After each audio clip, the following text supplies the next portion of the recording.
श्री गणेशाय नमो नमः। वक्रतुंड महाकाय सूर्यकोटि समप्रभ निर्विघ्नं कुरु मे देव सर्वकारेषु सर्वदा। गणपते नमो नमः। जय हो शिव शिव शिव शंभो। जय हो माता पार्वती अम्बा की। जय हो माता महाकाली की। जय हो माँ जगदम्बा। ओम ऐं क्ली चामुंडाय विच्चे। ओम ऐं क्ली चामुंडाय विच्चे। जय हो माँ चामुंडाम्बा। ओम जगदम्बे दुर्गाए नमः। जय हो माता महालक्ष्मी अम्बा। जय हो माता सप्तशृंगी अम्बा। जय जय हो माँ रेणुकांबा। जय हो माँ तुळजा भवानी अम्बा। बोलो आदि शक्ति आदि नारायणी उदय उदय।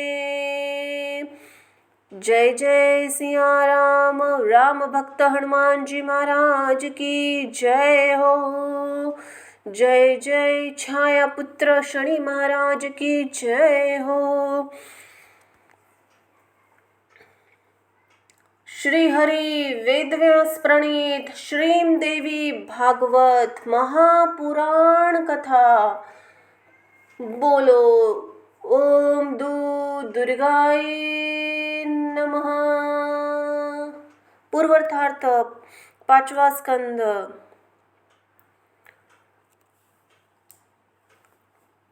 जय जय मां अम्बे। ओम जयंती मंगला काली भद्रकाली कपालिनी दुर्गा क्षमा शिवा धात्री स्वाहा स्वधा नमस्तुते। या देवी सर्वभूतेषु मातृरूपेण संस्थिता नमस्तस्यै नमस्तस्यै नमस्तस्यै नमो नमः। ओम दुर्गाय नमः। जय हो माँ अम्बा जगदम्बा को साष्टांग दंडवत।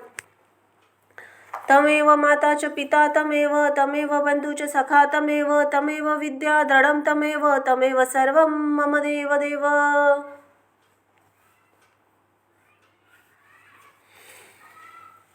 जय हो माँ आदि शक्ति जगदम्बा की। अर्धश्लोकी देवी भागवत। ओम दुर्गाय नमः।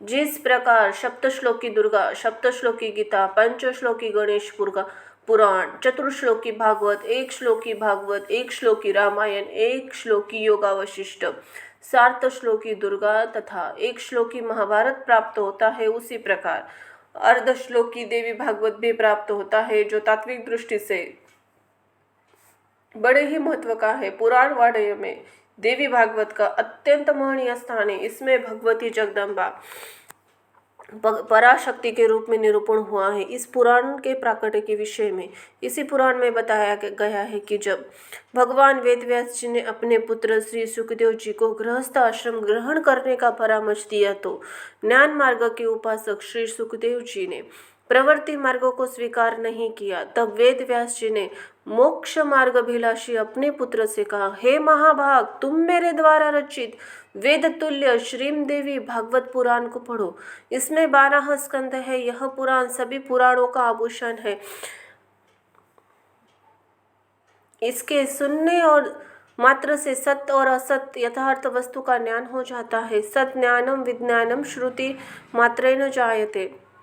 व्यास जी ने इस पुराण के प्राकट्य की कथा बताते हुए आगे कहा है, हे महामते, एक समय की बात है जब महाप्रलय अवस्था में एकाग्र वर्ण के मध्य वटपत्र पर भगवान विष्णु बाल रूप में शयन कर रहे थे और बड़े ही विचार मग्न थे कि किस चिदात्मा शक्ति ने मुझे इस बाल रूप में उत्पन्न किया है, मैं उन्हें कैसे जानूं। उसी समय भगवती आदि शक्ति भगवती ने आकाशवाणी के रूप में आधे श्लोक में ही संपूर्ण अर्थ को प्रदान करने वाले ज्ञान को बताते हुए कहा, सर्व खलिदन में वह न्यायदस्ति सनातनम, अर्थात सब कुछ मैं ही हूँ, दूसरा कोई भी नहीं है, भी सनातन नहीं है। भगवान बाल मुकुंद सोचने लगे कि इस सत्य वचन का उच्चारण किसने किया, इस कहने वाले को मैं कैसे जानूं, वह स्त्री है या पुरुष। तब उन्होंने इस श्लोकार्ध रूपी भागवत को अपने हृदय में धारण कर लिया। वे उसके अर्थ पर चिंतन करने लगे और बार बार उसका उच्चारण करने लगे। बाल मुकुंद को चिंतातुर देखकर उसी समय भगवती पराशक्ति शंख चक्र धारण किए चतुर्भुजा महादेवी के रूप में अपने सखियों सहित वहां प्रकट हो गई। वे दिव्य वस्त्र आभूषणों से अलंकृत थी और उनका स्वरूप बड़ा ही शांत था। वे मंद मंद मुस्कुरा रही थी। उनका दर्शन कर भगवान विष्णु बड़े ही विस्मय में पड़ गए और उन्होंने पूछा, हे देवी, कुछ समय पूर्व मैंने जो आधा श्लोक सुना था वह परम रहस्यमय वचन किसने कहा था, मुझे बताने की कृपा करें। इस पर देवी ने कहा, मैं सगुण रूपा चतुर्भुजा भगवती हूँ, सब गुणों का आलय होते हुए भी मैं निर्गुणा हूँ। वह आधा श्लोक निर्गुणा पराशक्ति ने कहा था। आप इसे सब वेदों का तत्व स्वरूप कल्याणकारी पुण्यप्रद श्रीम देवी भागवत समझिए। पुण्य भागवत विद्धि वेद सारव शुवामह। आप इसे सदा अपने चित्त में रखे, कभी भी विस्मृत न कीजिए। यह सब शास्त्रों का सार है तथा भगवती के महाविद्या के द्वारा प्रकाशित किया गया है। तीनों लोक में इससे बढ़कर अन्य कुछ भी ज्ञातत्व नहीं है। ऐसा कहकर देवी अंतर्धान हो गई। भगवान विष्णु ने वह श्लोकार्ध देवी भागवत रूपी मंत्र अपने हृदय देश में सदा के लिए धारण कर लिया। कुछ समय बाद जब ब्रह्मा जी दैत्यों के भय के डर से भगवान विष्णु जी के शरण में गए तो भगवान को ध्यान में स्थित होकर मंत्र जप करते हुए देखकर ब्रह्मा जी बोले, हे देवेश, आप किस देवता का जप कर रहे हैं? आपसे बढ़कर भी कोई है क्या? तब विष्णु जी बोले, हे महाभाग, हम सभी में कार्य कारण रूपा शक्ति विद्यमान है, जिन्होंने द्वारा यह संसार पलित पोषित तिरोहित किया जाता है। वे ही सनातनी पराविद्या है, वे ही सभी ईश्वरों की स्वामिनी है। उन भगवती के आदि श्लोक में जो कहा वही वास्तविक श्रीम देवी भागवत है। द्वापर युग में इसका विस्तार होगा। श्लोकाधारेण तया प्रोक्त तदे भागवत किलह विस्तारो भवता तस्य द्वापरपुदो युगो तथा। हाँ, इतना कहने के अंतर व्यास जी ने शुकदेव से फिर कहा, हे महाभाग, तब ब्रह्मा जी ने उस भागवत का संग्रह किया और उन्होंने अपने पुत्र नारद जी को सुनाया। पूर्व काल में वही भागवत देवऋषि नारद ने मुझे दिया और फिर मैंने इसे 12 स्कंदों में विस्तृत किया है। पुत्र, यह पुराण वेद तुल्य है, सर्ग प्रतिसर्ग आदि 5 लक्षणों से युक्त है तथा भगवती के उत्तम चरित्र से प्रेत है। यह तत्वज्ञान के रस से परिपूर्ण वेदार्थ उपग्रहण करने वाला, ब्रह्म विद्या का निधान एवं भवसागर से पार कराने वाला यह पुराण अत्यंत पुण्यप्रद है। तुम इसके 18,000 श्लोकों का हृदय संगम कर लो।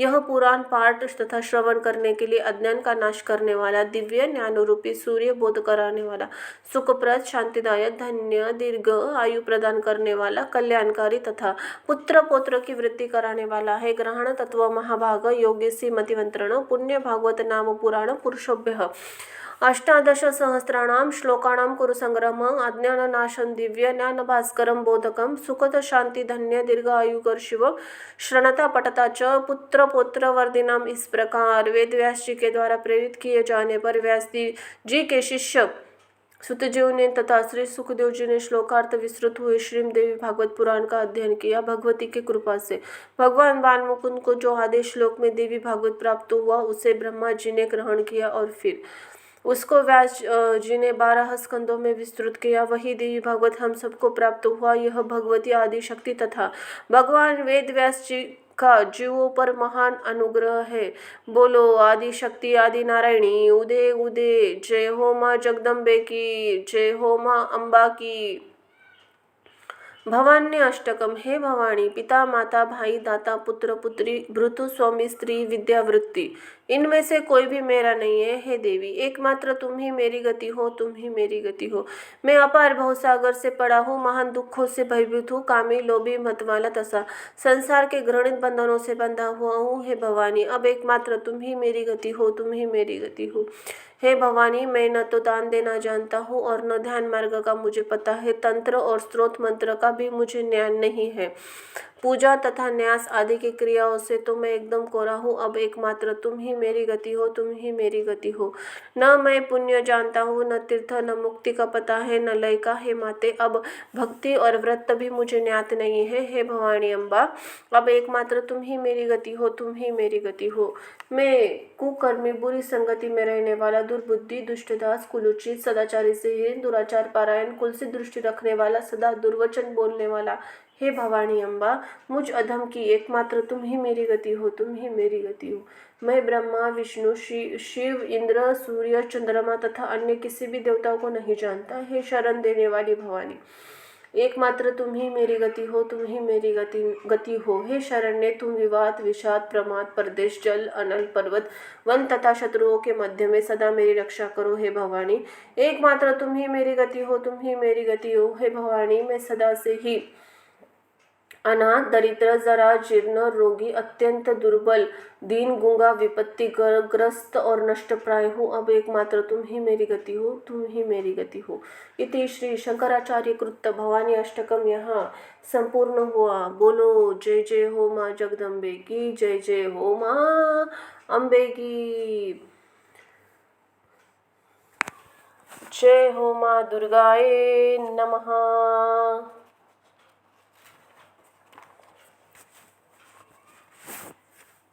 माता दुर्गा चालीसा। नमो नमो दुर्गे सुखकरणी, नमो नमो नमो अम्बे दुखहरणी, निरंकार है ज्योति तुम्हारी, तिहु लोक फैली उजियारी। शशि ललाट मुख महाविशाला, नेत्र लाल भ्रुकुटी विकराला, रूप मातु को अधिक सुहावे, दशरथ करत अति सुख पावे। तुम संसार शक्ति लेकिन पालन हेतु, अन्न धन दिन अन्नपूर्णा हुई जगपाला। तुम ही आदि सुंदरी बाला, प्रलय काल सब नाशनहारी। तुम गौरी शिव शंकर को प्यारी, शिव योगी तुम्हारे गुण गावे, ब्रह्मा विष्णु तुम्हें नित ध्यावे। रूप सरस्वती को तुम धारा, देसु बुद्धि ऋषि मुनि उबारा।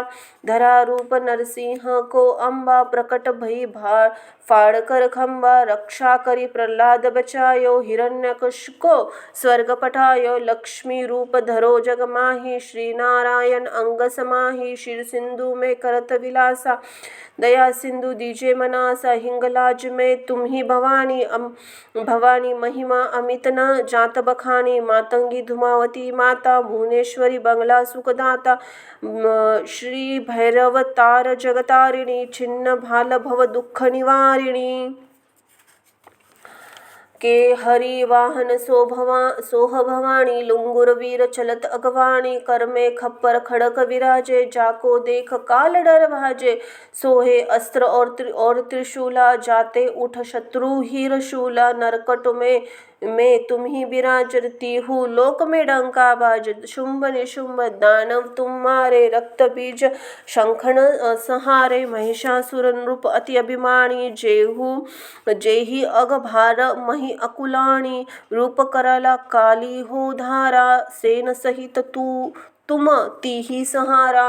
परी गाढ़ संतन पर जब जब भई सहाय, मातु तुम तब अमरपुरी आरो सब लोका। तब महिमा सब रहे अशोका, ज्वाला में है ज्योति तुम्हारी। तुम्हें सदा पूजे नर नारी, प्रेम भक्ति से जो यस गावे। दुख दरिद्र निकट न आवे, ध्यानवे तुम्हें जो नर मन लाई। जन्म मरण ताको छुट जाई, जो की सुर मुनि कहत पुकारी। योग न हो बिन शक्ति तुम्हारी, शंकर अचराज तपह किन हो। काम ओ क्रोध जाति सब लीन हो, निशि दिन ध्यान धरो शंकर को। काहू काल नहीं सुमरो तुमको, शक्ति रूप को मरम न पायो। शक्ति गई तब मन पछतायो, शरणागत हुई कीर्ति बखानी। जय जय जय जगदम्ब भवानी, भई प्रसन्न आदि जगदम्बा। दई शक्ति नहीं किन वी अलम्बा, माँ को मातु अति कष्ट घेरो। तुम बिना कौन हरे दुख मेरो, आशा तृष्णा निकट सतावे। मोह मदादिक सब बिन शावे, शत्रु नाश कीजे महारानी। सह मेरो इकचित तुम्हें भवानी, कृपा करो हे मातु दयाला। रिद्धि सिद्धि दे करहु निहाला, जब लगी जियो दया फल पाऊँ, तुम्हारे जस में सदा सुनाऊँ। दुर्गा चालीसा जो कोई गावे, सब सुख भोग परम पद पावे। देवी दास शरण निज जानी, करहु कृपा जगदम्ब भवानी।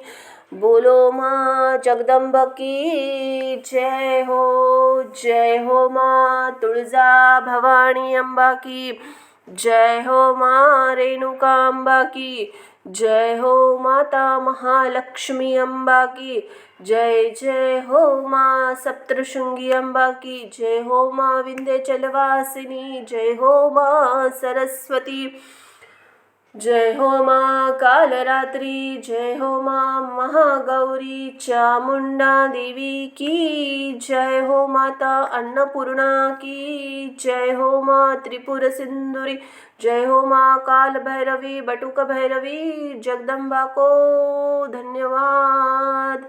और साष्टांग दंडवत बोलो आदि शक्ति आदि नारायणी उदे उदे। श्रीम देवी भागवत की आरती। आरती जग पावन पुराण की, मातृ चरित्र विचित्र खान की। देवी भागवत अतिशय सुंदर, परमहंस मुनिजन मन सुखर। विमल ज्ञान रवि मोह तिमिर हर, पर मधुर सुषमा वितान की। कली कल्मष विषम निवारिणी, युगपत भोग सुयोग प्रसारिणी। परमानंद सुधा विस्तारिणी, सुमहौषध अज्ञानहान की। संतत सकल सुमंगलदायिनी, सम्मति सद्गति मुक्ति प्रदायिनी। नूतन नित्य विभूति विधायिनी, पर प्रवाह परतत्व ज्ञान की। आरती अशांति भ्रांति भयभंजनी, पाप ताप माया मदगंजनी। सुचि सेवक मन मानस रंजनी, लीला रस मधुमय निधान की। बोलो जगदम्बा जगदम्बा जगदम्बा।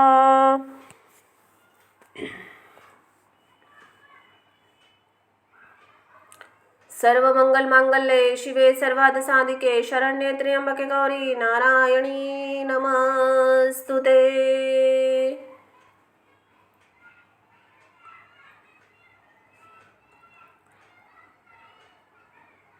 स्कंद पाचवा अध्याय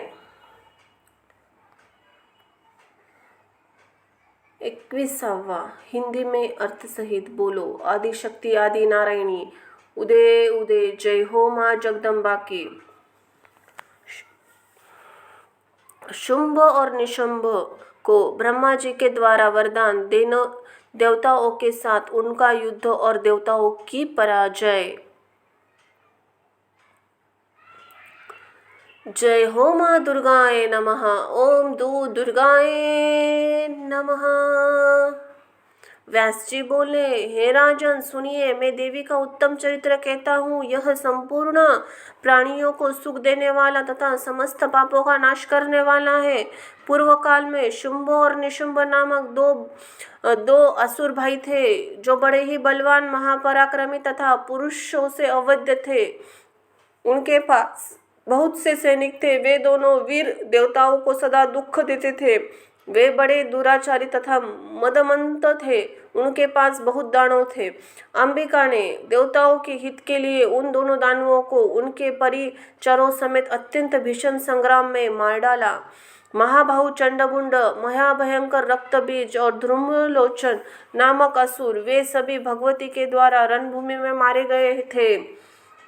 उन सब का वध करने वाली भगवती अंबिका ने देवताओं का बहुत बड़ा भय दूर किया। तदनंतर देवताओं ने पवित्र सुमेरु पर्वत पर उन देवी का स्वतंत्र तथा विधिवत पूजन किया। राजा बोले, पूर्व काल में ये दोनों दानव कौन थे? वे बड़े बलशालियों से भी श्रेष्ठ कैसे हुए? उन्हें राज सिंहासन पर किसने प्रतिष्ठित किया? स्त्री के द्वारा वे कैसे मारे गए? किस देवताओं की तपस्या से परिणाम स्वरूप प्राप्त वरदान से वे महाबली हुए और किस प्रकार से वे मारे गए? यह सब विस्तार पूर्वक बताइए। व्यास जी बोले, हे राजन, अब आप समस्त पापों का नाश करने वाली तथा सभी प्रकार के अभिष्ट फल प्रदान करने वाली मंगलमयी तथा भगवती के चरित्र से ओतप्रोत दिव्य कथा सुनिए। पूर्व काल में शुंभ निशुंभ नामक दो दैत्य पाताल से भूमंडल पर आ गए। वे दोनों भाई देखने में बड़े ही सुंदर थे। वे पूर्व वयस्क होने पर उन दोनों ने जग पावन पुष्कर तीर्थ में अन्न तथा जल का परित्याग करके कठोर तप आरंभ किया। योग साधना में तत्पर रहने वाले शुंभ निशुंभ एक ही स्थान पर आसन लगाकर 10,000 वर्षों तक घोर तपस्या करने लगे। अंत में समस्त लोकों में पितामह भगवान ब्रह्मा जी उन पर प्रसन्न हो गए और हंस पर आरूढ़ होकर वहां आ गए। ध्यानमग्न होकर बैठे हुए उन दोनों को देखकर जगत के रचयिता ब्रह्मा ने कहा, हे महाभाग, तुम दोनों उठो, मैं तुम दोनों की तपस्या से परम प्रसन्न हूँ। तुम लोगों को जो भी अभिष्ट वर हो उसे बताओ, मैं तुम्हें अवश्य दूंगा। तुम दोनों का तपोबल देखकर तुम लोगों की अभिलाषा पूर्ण करने के विचारों से मैं यहाँ आया हूँ। व्यास जी बोले। ब्रह्मा जी की यह वाणी सुनकर समाहित चित्त वाले उन दोनों का ध्यान टूट गया। तब प्रदक्षिणा करके उन्होंने दंड की भांति भूमि पर गिरकर ब्रह्मा जी को प्रणाम किया। तत्पश्चात तप के कारण दुर्बल शरीर वाले दोनों दानवों ने ब्रह्मा जी से बड़ी दीनता पूर्वक गदगद वाणी में यह मधुर वचन कहा, हे देव, हे देव, हे दया सिंधु, हे भक्तों के अभय देने वाले ब्राह्मण, हे विभो, यदि आप हम पर प्रसन्न हैं तो हमें अमरत्व प्रदान कीजिए। मृत्यु से बढ़कर कोई भी भय इस पृथ्वी लोक में नहीं है। उसी भय से समस्त सहत्रस्त होकर हम दोनों आपकी शरण को प्राप्त हुए हैं। हे देवेश, आप हमारी रक्षा कीजिए। हे जगत कर्ता, हे क्षमा निदान, हे विश्वधामा, आप हमारे मरणजन्य भय को शीघ्र ही दूर कीजिए। ब्रह्मा जी बोले, तुम लोगों को यह कैसा सर्वथा नियम विरुद्ध वरदान मांगा है? तीनों लोकों में किसके द्वारा किसी ने भी यह वरदान सर्वथा अदेय है। जन्म लेने वाले को मृत्यु निश्चित है और मरने वाले का जन्म निश्चित है। विश्व की रचना करने वाले प्रभु ने यह नियम पहले से ही निर्धारित कर रखा है। सभी प्राणियों के निश्चित रूप से मरना ही पड़ता है, इसमें संदेह नहीं है। इस अंत ही इसके अतिरिक्त तुम लोग जो भी दूसरा अभिलाषित वर हो उसे मांग लो, मैं तुम्हें अभी देता हूँ। व्यास जी बोले, हे राजन, ब्रह्मा जी की यह बात सुनकर उन दोनों दानवों ने परस्पर भली भांति विचार करके उपरांत अपने सम्मुख खड़े उन ब्रह्मा जी को प्रणाम करके कहा, हे कृपा सिंधु, देवता, मनुष्य, मृग अथवा पक्षी, इनमें किसी भी पुरुष जाति के द्वारा हमारा मरण न हो, यही हमारा अभीष्ट वर है। इसे आप हमें प्रदान करें। ऐसी कौन बलवती स्त्री है जो हम दोनों का नाश कर सके? इस चराचर त्रिलोक में किसी भी स्त्री से हम नहीं डरते। हे ब्राह्मण, हम दोनों भाई पुरुषों से अवैध होवो, हमें स्त्रियों से कोई डर नहीं है, क्योंकि वे तो स्वभाव से ही अबला होती है। व्यास जी बोले, उन दोनों का यह वचन सुनकर ब्रह्मा जी उन्हें अभिलाषित वर दे दिया और प्रसन्न मन से वो अपने स्थान पर चले गए। ब्रह्मा जी ने अपने लोक चले जाने पर वे दोनों दानव भी अपने घर चले गए। उन्होंने वहां शुक्राचार्य को अपना पुरोहित बनाकर उनका पूजन किया। तत्पश्चात किसी उत्तम दिन और नक्षत्रों में सोने का दिव्य तथा सुंदर सिंहासन बनवाकर मुनि ने राज्य स्थापना के लिए उन्हें प्रदान किया। उन्होंने ज्येष्ठ होने के कारण शुंभ को वह सुंदर सिंहासन राज सिंहासन समर्पित किया। उसी समय अनेक श्रेष्ठ दानवों को उनकी सेवा करने के लिए शीघ्र वहां उपस्थित हो गए। बल अभिमानी तथा महापराक्रमी चंड और मुंड, ये दोनों भाई अपनी सेना साथ तथा बहुत से रथ, घोड़े, हाथी साथ में लेकर उनके पास आ गए। शुंभ को राजा बना हुआ सुनकर उसी के रूप वाला ध्रुमलोचन नामक प्रचंड पराक्रमी दैत्य भी उसी समय सेना सहित वहां पहुंच गया। उसी प्रकार वरदान के प्रभाव से अत्यधिक बलशाली तथा शूरवीर रक्तबीज भी दोनों अक्षौहिणी सेना के साथ वहां आकर सम्मिलित हो गया। हे राजन, उसके अतिशय बलवान होने के कारण एक ही यह था कि संग्राम में युद्ध करते हुए उस रक्त बीज के शस्त्राहत होने पर उसके शरीर से जब भूमि पर रुधिर गिरता था, उसी समय उसके ही समान क्रूर और हाथों में शस्त्र धारण किए बहुत से वीर उत्पन्न हो जाते हैं। रक्त बिंदुओं से उत्पन्न वे पुरुष उसी रक्त बीज के आकार, रूप और पराक्रम वाले होते थे और वे सभी पुनः युद्ध करने लगते थे। इसलिए संग्राम में महापराक्रमी तथा अजय समझा जाने वाला वह महान असुर रक्तबीज सभी प्राणियों में अवध्य हो गया था। इसके अतिरिक्त चतुरंगिणी सेना से युक्त अन्य बहुत से पराक्रमी दानव भी शुंभ को अपना राजा मानकर उसके सेवक बन गए। उसी समय शुंभ और निशुंभ के पास असंख्य सेना हो गई थी और उन्होंने अपने बल के प्रभाव से भूमंडल का संपूर्ण राज्य अपने अधिकार में कर लिया। तत्पश्चात शत्रुओं के वीरों का संहार करने निशुंभ ने अपनी सेना सुसज्जित करके इंद्र को जीतने हेतु बड़े वेग से स्वर्ग के लिए प्रस्थान किया। वहां पहुंचकर उसने लोकपाल के साथ घोर युद्ध किया। तब इंद्र ने उसके वृक्ष पर वज्र से प्रहार किया। उस वज्रघात से आहत होकर दानव शुंभ का छोटा भाई निशुंभ भूमि पर गिर पड़ा। तब परम साहसी उस निशुंभ की सेना भाग गई। अपने भाई को मूर्छित हुआ सुनकर शत्रु सेनाओं को नष्ट कर डालने वाला शुंभ वहां आकर सभी देवताओं को बाणों से मारने लगा। इसी प्रकार किसी को भी कार्य कठिन न समझने वाले उस शुंभ ने भीषण युद्ध किया और अपनी इंद्रिय सहित अपनी देवताओं के तथा लोकपालों को पराजित कर दिया। तब उस शुंभ ने अपने पराक्रम से प्रभावित कल्पवृक्ष और कामधेनु सहित इंद्रपद को अधिकार में कर लिया। उस दुस्साहसी शुंभ ने तीनों लोक पर आधिपत्य जमा लिया और देवताओं को मिलने वाला यज्ञ भोग का हरण कर लिया। नंदनवन पा करके महान असुर आनंदित हुआ और अमृत से उसे बहुत सुख मिला। उसने कुबेर को जीतकर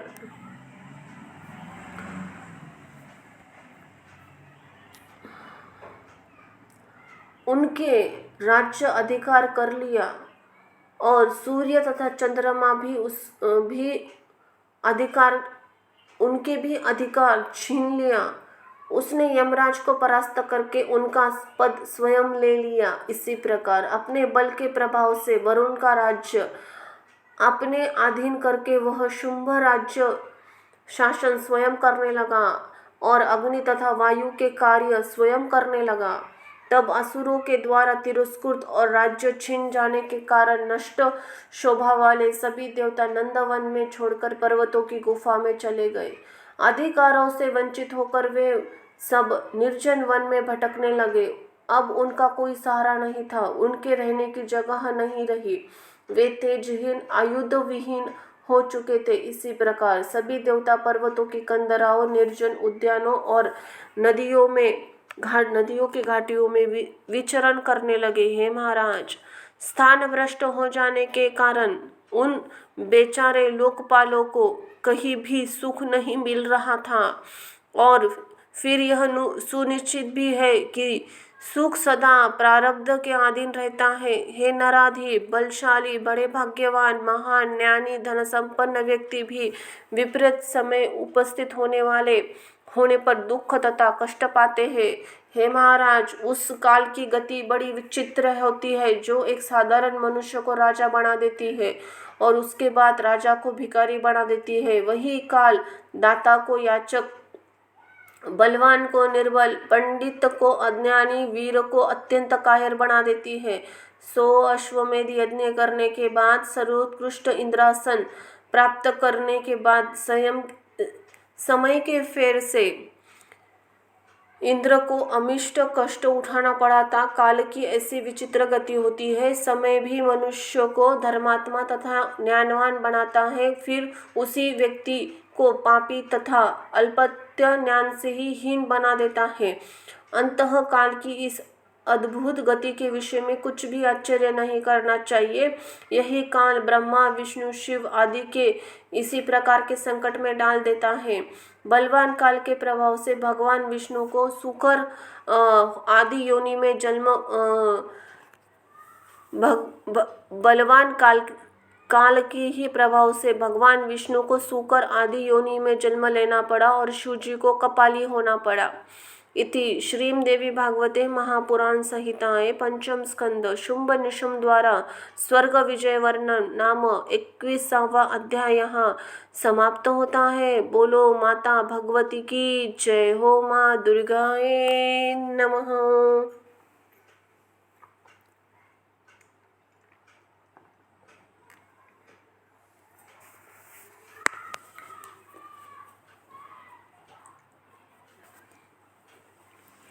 अध्याय 22वां।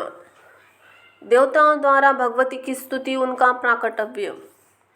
जय हो माँ तुलजा भवानी अम्बा, जय हो माँ रेणुका अम्बा, जय हो माता महालक्ष्मी अम्बा, जय हो माँ सप्तशृंगी अम्बा। ओम दुर्गाए नमः। जय जय हो माँ चामुंडाए नमः। कालरात्रि अम्बा जगदम्बा की जय हो। व्यास जी बोले, हे नृपश्रेय, सभी देवता पराजित हो गए। इसके बाद शुंभ राज्य पर शासन करने लगा। इसी प्रकार 1000 वर्ष व्यतीत हो गए।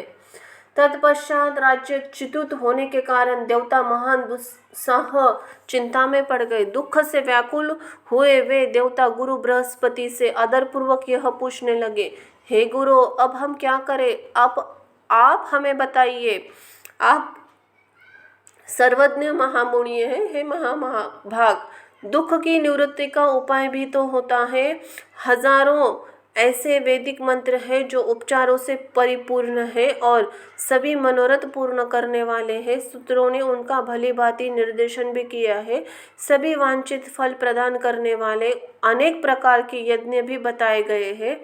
हे मुने, आप उनका अनुष्ठान कीजिए, क्योंकि आप उनकी क्रिया विधि को भली भांति जानते हैं। शत्रुओं के विनाश के लिए वेद में जैसा उपाय बताया गया है, आप विधि पूर्वक उसका अनुष्ठान कीजिए, जिससे हमारे दुख का पूर्ण रूप से नाश हो जाए।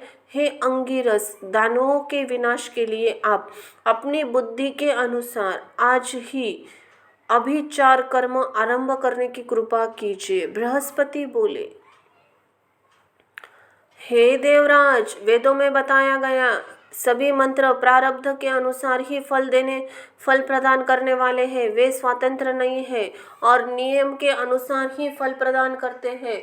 उन मंत्रों के देवता तो आप ही लोग हैं। जब आप लोग स्वयं समय के फेर से कष्ट में पड़े हुए हैं, तो मैं कौन सा उपाय करूं? यज्ञ कर्मों से इंद्र, अग्नि, वरुण आदि की पूजा की जाती है और वे आप सब देवता ही स्वयं विपत्ति भोग रहे हैं, तब यज्ञ क्या कर सकेंगे? अवश्य भावी घटनाओं का कोई प्रतिकार नहीं है। फिर संकट से बचने के लिए उपाय तो करना चाहिए। यह शिष्ट पुरुषों का उपदेश है। कुछ विद्वान कहते हैं कि देव सबसे बलवान होता है और उपायवादी लोग देवों को निरर्थक बताते हैं, किंतु मनुष्यों के लिए देव और उपाय दोनों ही आवश्यक माने गए हैं। मात्र देव का आश्रय लेकर कभी भी बैठे नहीं रहना चाहिए। अपनी बुद्धि से विचार करके सम्यक रूप से प्रयत्न करने में तत्पर होना चाहिए। इसीलिए भली भांति बार बार सोचकर मैं आप सभी को उपाय बता रहा हूँ। पूर्व काल में जब भगवती जगदम्बा ने आप लोगों पर प्रसन्न होकर महिषासुर का वध किया था, उस समय आप लोग स्तुति करने पर उन्होंने यह वरदान दिया था कि आप लोगों को स्मरण करने पर मैं सदा आप लोगों की विपत्ति दूर करूंगी। हे देवेश्वरों, जब आप लोगों पर देवजन्य आपदा आई है, तब तब आप देवतागण मेरा ध्यान कीजिएगा। स्मरण करते ही मैं आप लोगों की बड़ी से बड़ी विपत्तियों का नाश कर दूंगी। अंत ही आप लोग परम रमणीक हिमालय पर्वत पर जाकर प्रेम पूर्वक भगवती चंडिका की आराधना कीजिए। आप लोग माया बीज के विधान की ज्ञाता है, उसी पुनः चरण में तत्पर हो जाइए। मैं जानता हूँ इस अनुष्ठान से प्रभाव से भगवती प्रसन्न हो जाएगी। अब आप लोगों का दुख का अंत दिखाई पड़ रहा है, इसमें संदेह नहीं है। मैंने सुना है कि वे भगवती उस हिमालय पर्वत पर सदा विराजमान रहती है। उनकी स्तुति तथा विधिवत पूजा करने पर वे शीघ्र ही आप लोगों को वांछित फल प्रदान करेगी। अंत ही है देवताओं, आप लोग दृढ़ निश्चय करके हिमालय पर्वत पर जाइए। वे भगवती आप लोगों को कार्य अवश्य सिद्ध करेगी। व्यास जी बोले, हे महाराज, उनका वचन सुनकर देवता हिमालय पर्वत पर चले गए। वहां देवी के ध्यान में लीन होकर एकाग्र मन से निरंतर माया बीज मंत्र का जप करते हुए उन सब देवताओं ने भक्तों के लिए अभयदायिनी महामाया भगवती को प्रणाम किया और पूर्ण भक्ति से युक्त होकर स्तोत्र मंत्र से वे इस प्रकार स्तुति करने लगे। हे विश्वेश्वरी, हे प्राणों की स्वामिनी, सदा आनंद में रहने वाली तथा देवताओं को आनंद प्रदान करने वाली हे देवी, आपको नमस्कार है। दानवों का अंत करने वाली, मनुष्य के समस्त कामनाएं पूर्ण करने वाली तथा भक्तों के द्वारा अपने रूप का दर्शन देने वाली हे देवी, आपको नमस्कार है। हे आदि देव स्वरूपिणी, आपकी के नामों की निश्चित संख्या तथा आपके इस रूप को कोई भी नहीं जान सकता। सब में आप ही विराजमान है। जीवों के सृजन संहार काल में शक्ति रूप से सदा आप ही कार्यरत रहती है। आप ही स्मृति, धृति, बुद्धि, जरा, पुष्टि, तुष्टि, धृति, कांति, शांति, सुविद्या, सुलक्ष्मी, गति, कीर्ति, मेधा और विश्व की पुरातन मूल प्रकृति है। आप जिस समय जिस स्वरूप में देवताओं का कार्य संपन्न करती है, हम शांति के लिए आपके उन स्वरूप को नमस्कार करते हैं। आप ही क्षमा, योग, निद्रा, दया और विवक्षा इन कल्याणकारी रूपों से सभी जीवों में निवास करती है। पूर्व काल में आपने ही हम देवताओं का कार्य किया था, जो महान शत्रु मदांधंद महिषासुर का वध कर डालता था। हे देवी, सभी देवताओं पर आपकी दया सदैव रहती है। आपकी दया पूर्ण प्रसिद्ध है और पुराणों तथा वेदों में भी उसका वर्णन किया गया है। इसमें आश्चर्य की बात क्या बात, क्योंकि माता प्रसन्नता पूर्वक सम्यक प्रकार से अपने पुत्र का पालन पोषण करती ही है, क्योंकि आप देवताओं की जननी है। अंत ही उनका सहायक बनकर एकाग्र मन से हम लोगों का संपूर्ण कार्य संपन्न करे। हे देवी विश्ववंदे, हम लोग न आपके गुणों की सीमा जानते हैं, न आपका स्वरूप जानते हैं। अंत ही रक्षा करने में समर्थ है देवी, हमें केवल आप अपना कृपा पात्र मानकर आप भयों से निरंतर हमारी रक्षा करती रहे। यद्यपि बिना बाण चलाए, बिना मुष्टि प्रहार किए और बिना त्रिशूल, तलवार, बर्शी, दंड आदि का प्रयोग किए आप विनोद पूर्वक शत्रुओं का संहार करने में समर्थ है, फिर भी जगत के उपकार के लिए ही आपकी यह लीला दृष्टिगोचर होती है। आपका यह रूप सनातन है, इस रहस्य को अविवेकी लोग नहीं जानते। हे माता, बिना कारण के कोई कार्य नहीं होता। अंत ही अनुमान और प्रमाण के आधार पर हम यही नहीं जानते, इस विश्व की रचना करने वाली आप ही है। ब्रह्मा सृष्टिकर्ता, विष्णु पालनकर्ता और शंकर संहारकर्ता के रूप में पुराण में प्रसिद्ध है, किंतु क्या वे तीनों देव आप से उत्पन्न नहीं हुए हैं? युग के प्रारंभ में केवल आप ही रहती है, अंत ही आप ही सबकी माता हैं। हे देवी, पूर्व काल में इन तीनों ने आपकी आराधना की थी, तब आपने ही उन्हें अपनी समस्त प्रबल शक्ति प्रदान की थी। वास्तव में उसी शक्ति से संपन्न होकर जगत का सृजन, पालन, संहार करते हैं। जो सन्यासी लोग विश्व की जननी, परम विद्या स्वरूपिणी, समस्त वांछित फल प्रदान करने वाली, मुक्तदायिनी तथा सभी देवताओं से वंदित चरण कमलों वाली, आप भगवती की उपासना नहीं करते, क्या वे मंदबुद्धि तथा अज्ञानी नहीं है? विष्णु, शिव, सूर्य की आराधना करने वाले जो लोग कमला, लज्जा, कांति, स्थिति, कीर्ति और पुष्टि नामों से विख्यात आप भगवती का ध्यान नहीं करते, वे निश्चित ही रूप से दंभी प्रतीत होते हैं। विष्णु और शंकर आदि श्रेष्ठ देवता तथा असुर भी आपकी पूजा करते हैं। अंत ही है माता, इस जगत में जो मंदबुद्धि मनुष्य आपकी आराधना नहीं करते, निश्चय ही विधाता ने उन्हें ठग लिया है।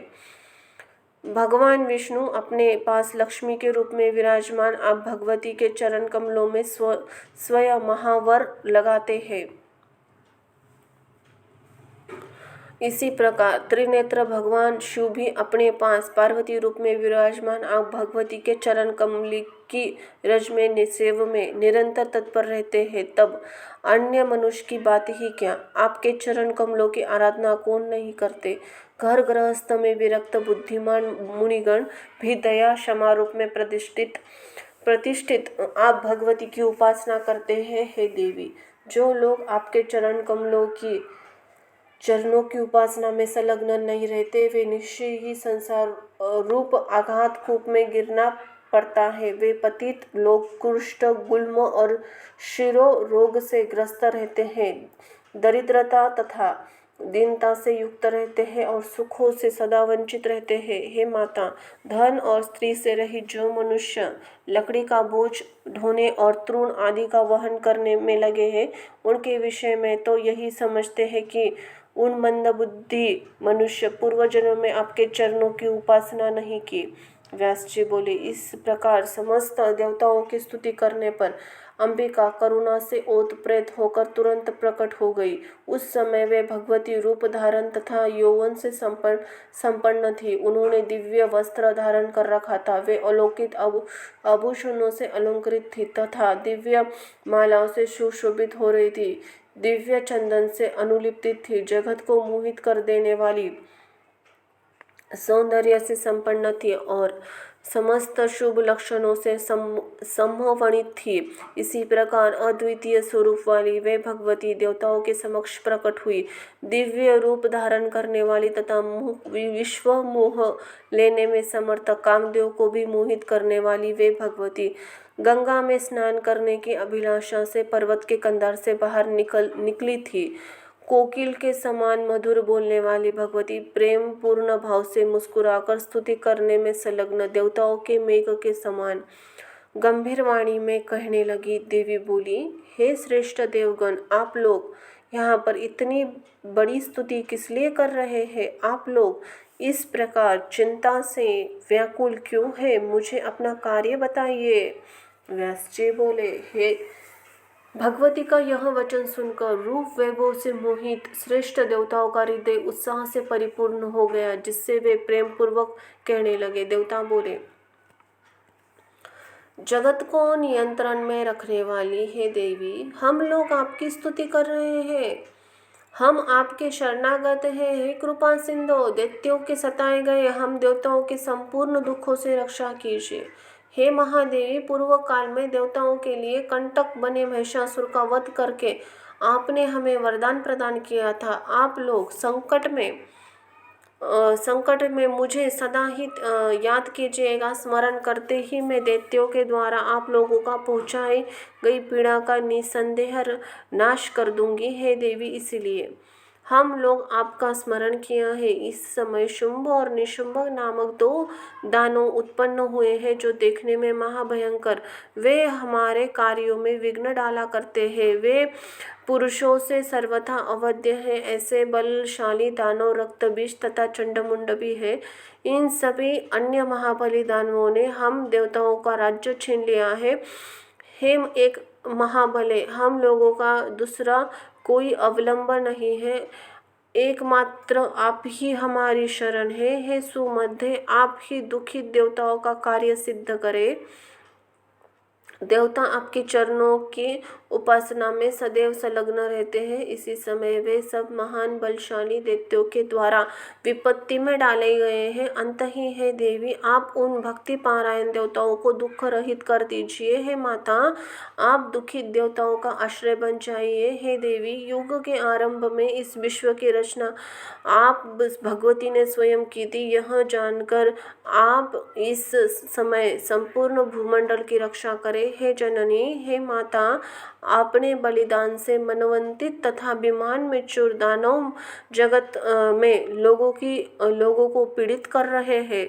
इति श्रीमदेवी भागवत महापुराण संहिताए पंचम स्कंद देवकृत देव आराधना वर्णन नाम 22वां अध्याय समाप्त हुआ। बोलो माता भगवती की जय हो। माँ दुर्गाए नमः।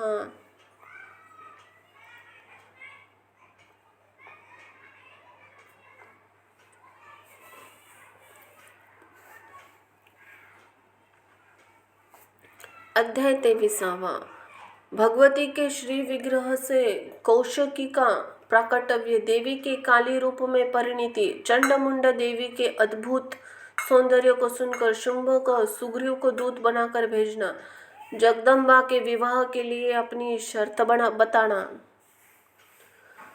जय जय हो माँ दुर्गाए नमः। जय हो माँ तुळजा भवानी अम्बा। जय हो माता रेणुका अम्बा। जय हो माँ सप्तशृंगी अम्बा। जय हो माँ महालक्ष्मी अम्बा। व्यास जी बोले, हे राजन, तब शत्रुओं से सहत्रस्त देवताओं के इस प्रकार स्तुति करने पर भगवती अपने शरीर से एक दूसरा रूप प्रकट कर दिया। जब भगवती पार्वती के विग्रह कोश से अंबिका प्रकट हुई, तब वे संपूर्ण जगत में कौशिकी इस नाम से कही जाने लगी। पार्वती के शरीर से उन भगवती के कौशिकी के निकल जाने से शरीर क्षीण हो जाने के कारण पार्वती कृष्ण वर्ण की हो गई। अंत ही वे कालिका नाम से विख्यात हुई। वे कालिका स्याही के समान काले वर्ण की थी तथा महाभयंकर प्रतीत होती थी।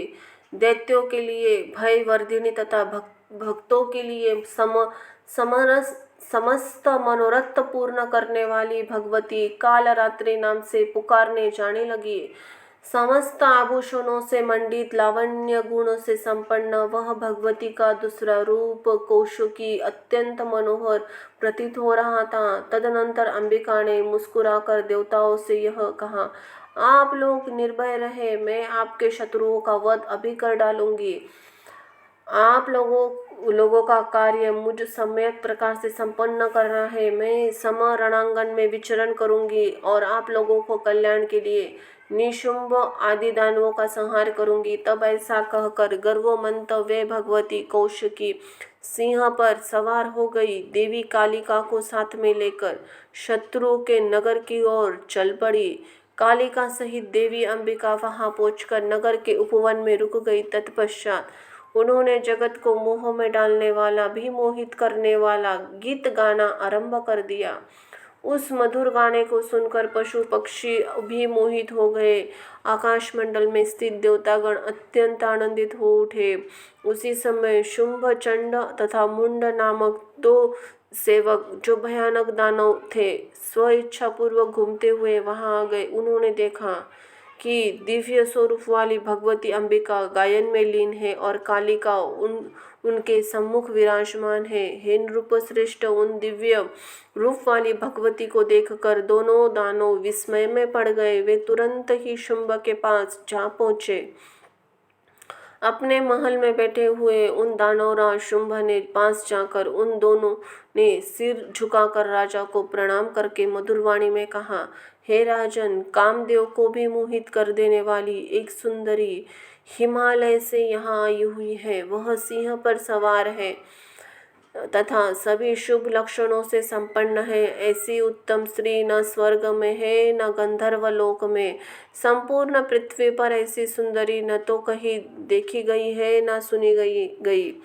हे राजन, वह तो ऐसी गाती है कि कि उसके गाने पर सभी मुग्ध हो जाते हैं।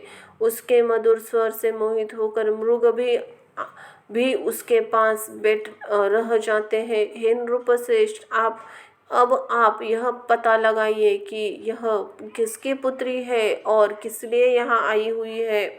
इसके बाद उसे अपने यहाँ रख लीजिए, क्योंकि वह सुंदरी आपके योग्य है। यह जानकारी प्राप्त करके आप उस सुंदरी नेत्र वाली स्त्री को अपने घर लाइए और अपनी भार्या बना लीजिए, क्योंकि ऐसी स्त्री निश्चित रूप से संसार में नहीं है। हे राजन, आप देवताओं के संपूर्ण रत्न अपने अधिकार में कर चुके हैं, फिर हे नृपश्रेष्ठ, इस सुंदरी को भी आप अपने अधिकार में क्यों नहीं कर लेते।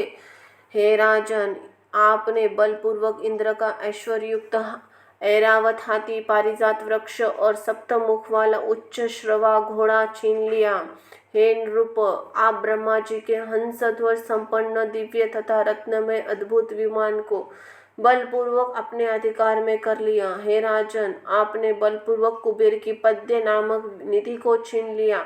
वरुण के श्वेत छत्र को अपने अधिकार में कर लिया। हे नृपश्रेष्ठ, आपने भाई शुंभ ने भी वरुण को पराजित करके उसके पाश को हठपूर्वक छीन लिया है। हे महाराज, आपके भय से समुद्र ने भी कभी न मुरझाने वाली कमल पुष्पों की माला और विविध प्रकार के रत्न आपको प्रदान किए हैं।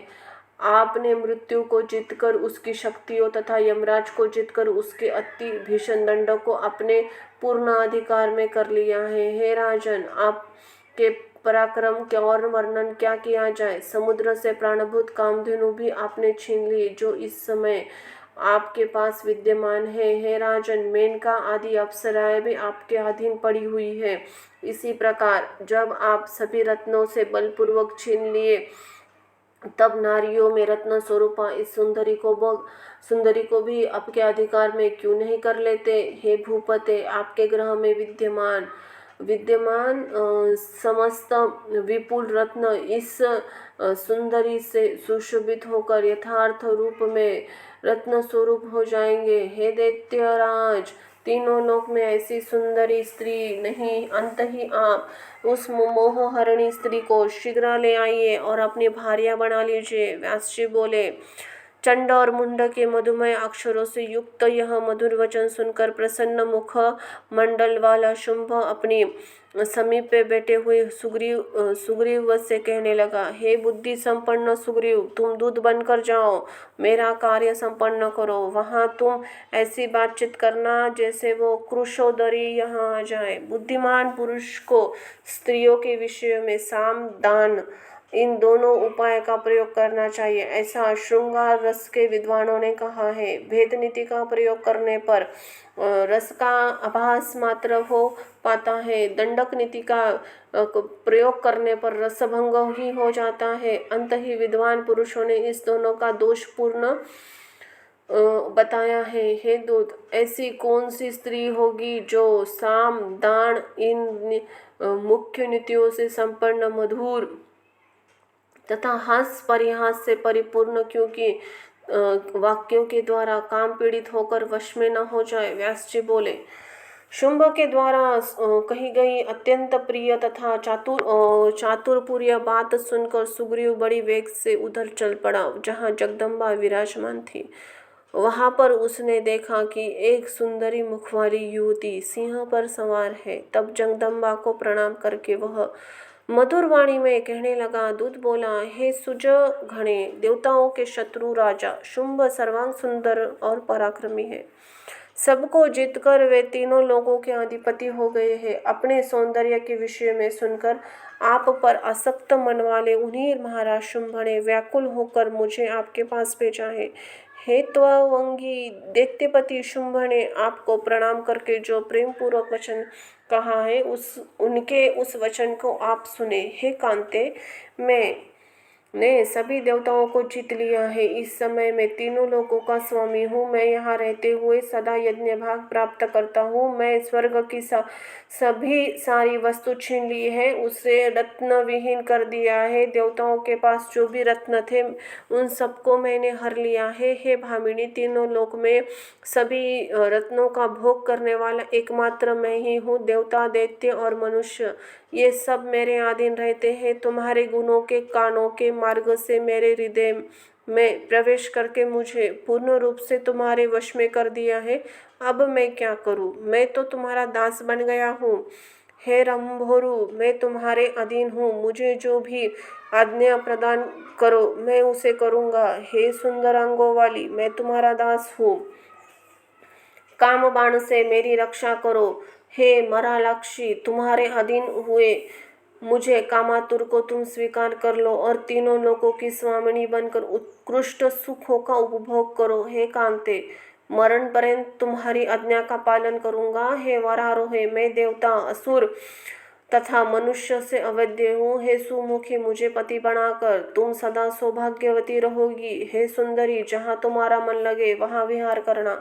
मदय से अलला अलसाई हुई है कामिनी, मेरे स्वामी इन शुंभ की बात पर अपने मन में भली भांति विचार करके तुम्हें जो कुछ कहना है उसे प्रेम मधुर वाणी में कहो। हे चंचल कटाक्ष वाली, मैं वह संदेश तुरंत ही शुंभ से निवेदन करूंगा। व्यास जी बोले, दूत का वह वचन सुनकर देवताओं का कार्य सिद्ध करने वाली भगवती उत्तम मधुर मुस्कान में करके मीठी वाणी में उससे कहने लगी। देवी बोली, मैं महाबली राजा शुंभ तथा निशुंभ दोनों को जानती हूँ।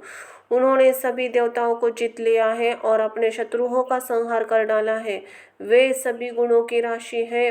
अब संपदाओं का भोग करने वाले वे दानी, महापराक्रमी, सुंदर, कामदेव सदृश रूप वाले, 32 लक्षणों से संपन्न और देवताओं तथा मनुष्य से अवध्य है। यह जानकर मैं उस महान असुरों को देखने की इच्छा से यहाँ आई हूँ। जैसे रत्न अपनी शोभा को और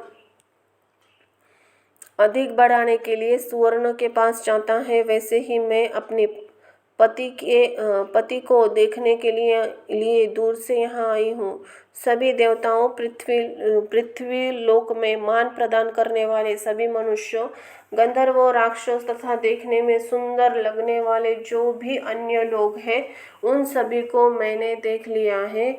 सब के सब शुंभ के आतंक से बहुत डरे हुए हैं, भय से मारे कांपते हैं, सदा व्याकुल रहते हैं। शुंभ के गुण सुनकर उन्हें देखने की इच्छा से मैं इसी समय यहाँ आई हूँ।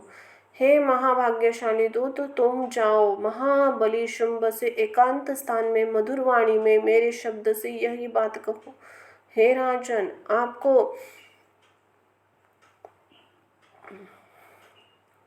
बलवानों में सबसे बली, सुंदरों में अति सुंदर, दानी, गुणी, पराक्रमी, सभी विद्याओं में पारंगत, सभी देवताओं को जीत लेने वाला, कुशल, प्रतापी, श्रेष्ठ कुला वाला, समस्त रत्नों का भोग करने वाला, स्वतंत्र तथा अपनी शक्ति से समृद्धशाली बना हुआ जानकर मैं आपको पति बनाने की इच्छुक हूँ। हे नाराधिप, मैं निश्चित रूप से आपके योग्य हूँ। हे महापते, मैं आपके इस नगर में अपनी इच्छा से आई हूँ, किंतु हे राक्षस श्रेष्ठ, मेरे विवाह में कुछ शर्त है।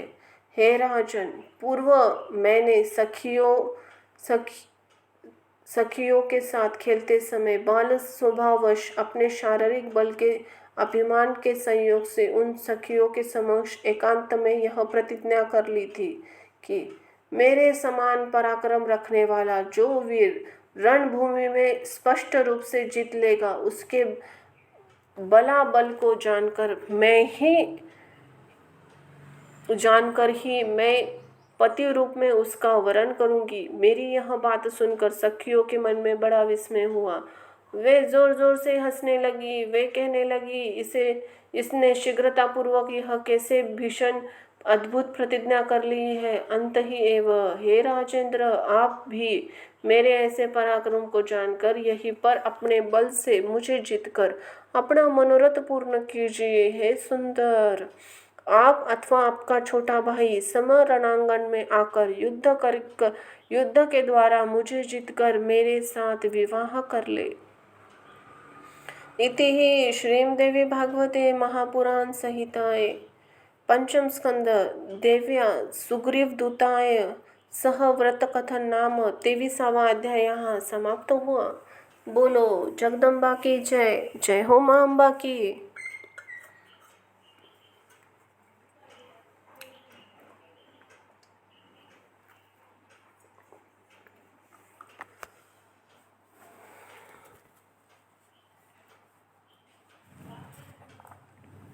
24वां अध्याय शुंभ का ध्रुमलोचन को देवी के पास भेजना।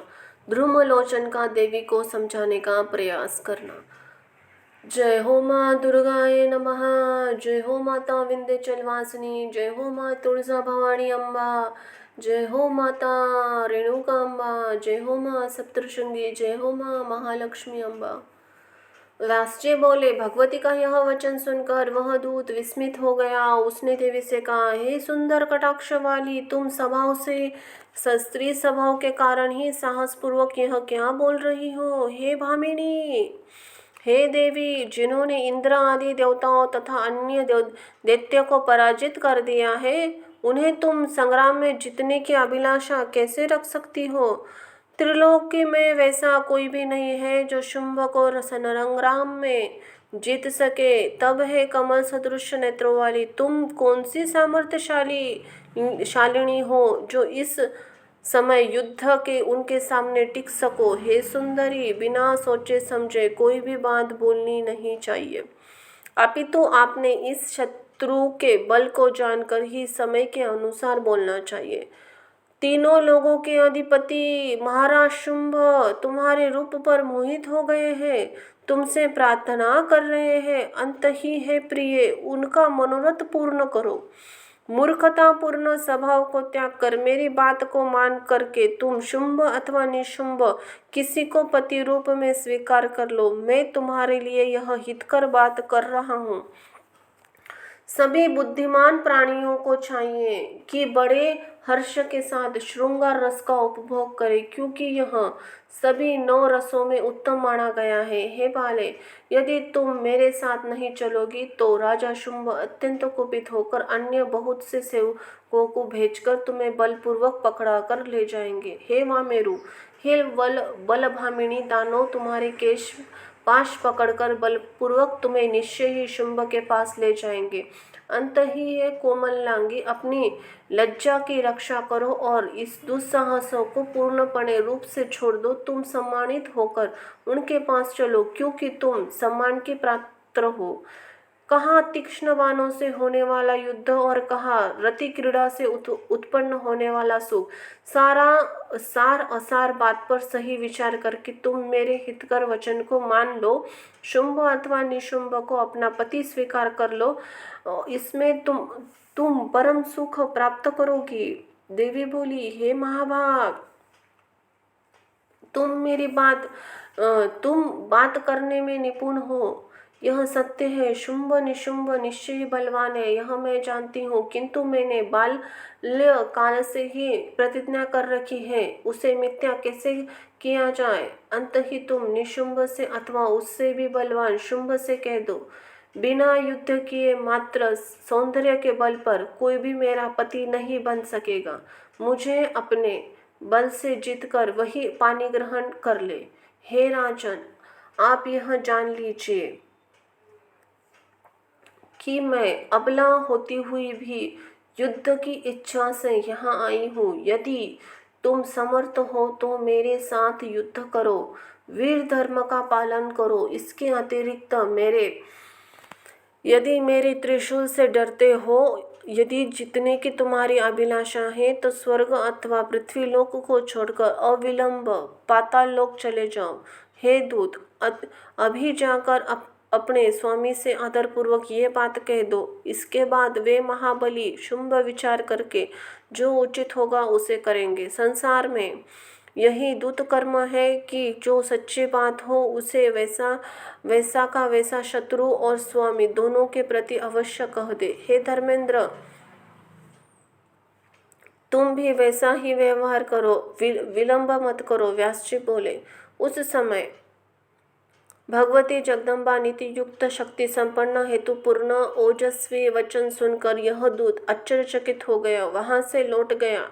दैत्यपति शुंभ के पास जा पहुंचकर बार बार विचार करके वह दूत विनम्र भाव से अपने राजा को प्रणाम करके उनसे नीतिपूर्वक मधुरता से युक्त वचन तथा मनोहर बात कहने लगा। दूत बोला, हे राजेंद्र, सत्य और प्रिय बात कहनी चाहिए, इसलिए मैं अत्यंत चिंता में पड़ गया हूँ, क्योंकि जो सत्य है वो प्रिय भी हो वैसा वचन निश्चय ही दुर्लभ है। अप्रिय बोलने वालों दूतों पर राजा सर्वथा कुपित होते हैं। तथापि अपना धर्म पालन करते हुए मैं सच्ची बात कह रहा हूँ। वह स्त्री कहाँ से आई है, किसकी पुत्री है, कितनी सबल निर्बल है, इनमें से कुछ भी नहीं जान सका वह। तब मैं उसके मन की बात क्या बताऊं। मुझे तो वह घमंडी, कटु बोलने वाली और सदा युद्ध के लिए उत्सुक दिखाई पड़ती थी।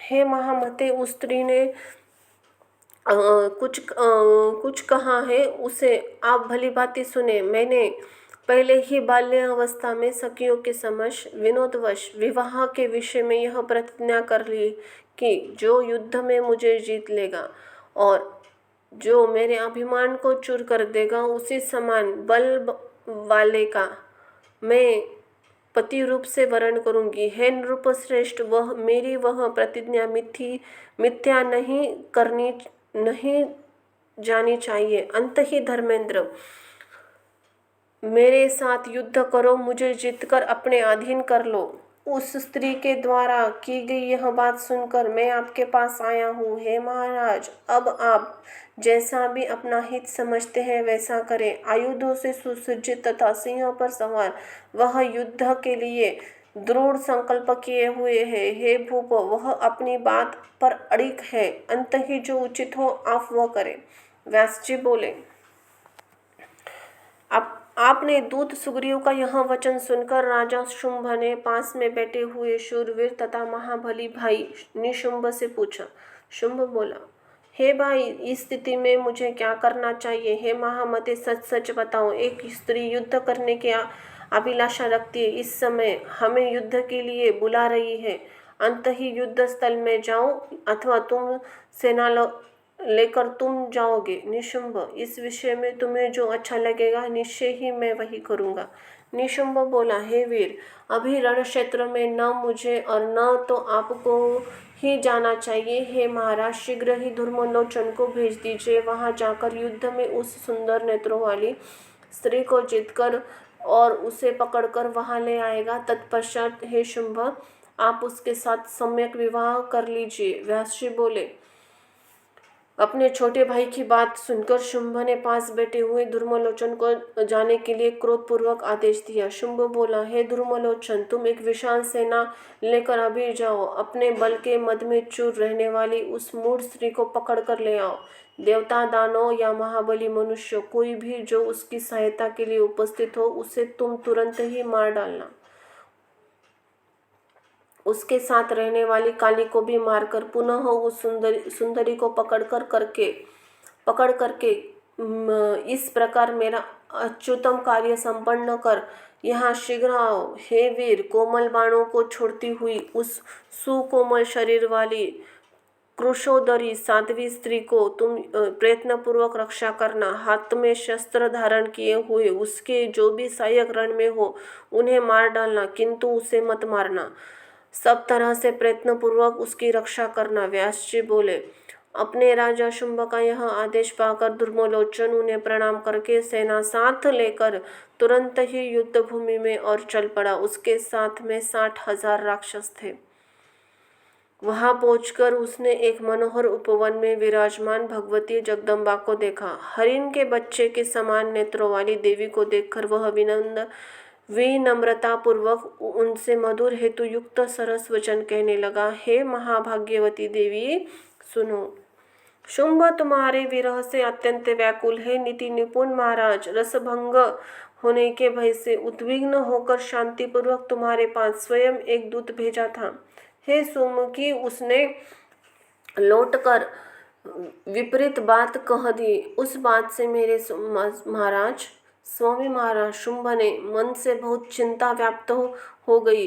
हे रस तत्व को जानने वाले शुंभ, इस समय काम से विमोहित हो गए। वह दूत तुम्हारे सहेतुक वचनों को नहीं समझ सके। तुमने जो कठिन वचन कहा था कि जो मुझे संग्राम में जीतेगा, उस संग्राम का तात्पर्य वह नहीं जान सका। हे मानिनी, संग्राम का दो प्रकार होता है, काम जनित और उत्साह जनित।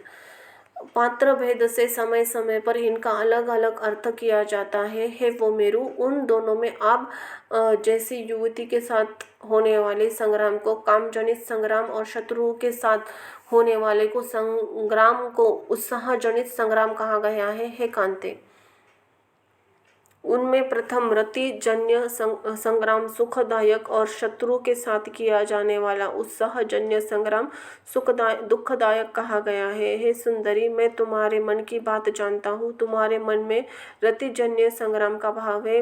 मुझको यह सब जानने में निपुण समझकर ही महाराज शुंभ ने विशाल सेना के साथ इस समय मुझे आपके पास भेजा है। हे महाभागे, तुम बड़ी चतुर हो। मेरे मधुर वचन को सुनो। देवताओं का अभिमान चूर कर देने वाले त्रिलोकाधिपति शुंभ पति रूप में स्वीकार कर लो और उनकी प्रिय पटरानी बनकर अत्युत्तम सुख का उपभोग करो। कामा संबंधी बल को रहस्य जानने वाले महाभाव विशाल बाहु शुंभ तुम्हें जीत लेंगे। तुम उनके साथ विचित्र हाव भाव करो, वे भी वैसे ही हाव भाव प्रदर्शित करेंगे। यह कालिका उस अवसर पर हास विलास की साक्षी रहेगी। इसी प्रकार काम तत्व के परमवेत्ता मेरे स्वामी शुंभ काम युद्ध के द्वारा तुम्हें सुख शैया पर जीतकर शिथिल कर देंगे।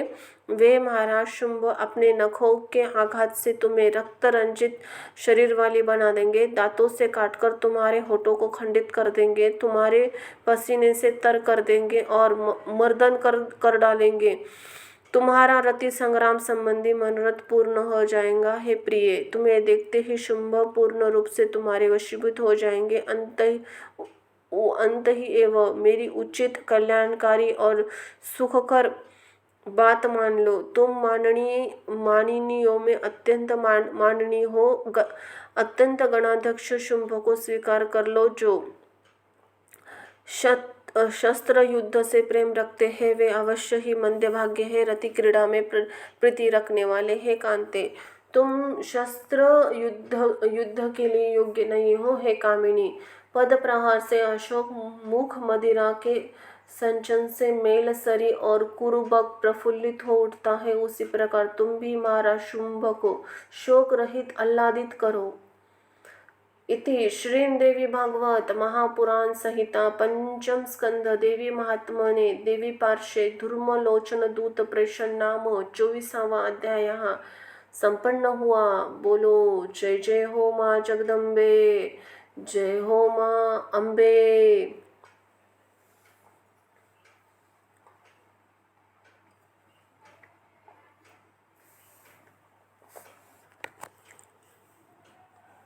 अध्याय 25वां भगवती काली और धूम्रलोचन का संवाद। काली के हुंकार से धूम्रलोचन को भस्म कर होना तथा शुंभ चंड मुंड को युद्ध हेतु प्रस्थान का आदेश देना।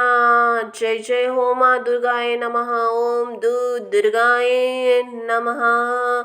जय हो माँ चामुंडा अम्बा की। जय हो माँ तुलसा भवानी अम्बा की। जय हो माता रेणुका। जय हो माँ सप्तशृंगी। जय हो माता महालक्ष्मी अम्बा की। व्यास जी बोले, हे महाराज, यह कहकर धूम्रलोचन चुप हो गया। तब भगवती काली हंसकर सुंदर वचन बोली, धूर्त, तुम तो बड़े विदूषक हो और नटों जैसी बातें करते हो। मधुर बोलते हुए तुम व्यर्थ ही मन में अनेक विध कामनाएं कर रहे हो।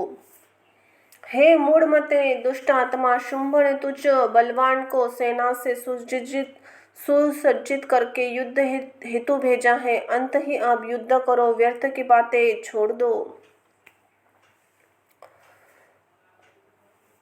ये देवी कुपित होकर शुंभ तथा निशुंभ तुम्हारे अन्य बलवान दैत्यों का अपने बाणों के प्रहार से संहार करके अपने धाम को चली जाएगी। कहाँ वह मतमंदी शुंभ और कहाँ ये विश्व मोहिनी जगदम्बा, इन दोनों का विवाह इस संसार में सर्वतः अनुपयुक्त है।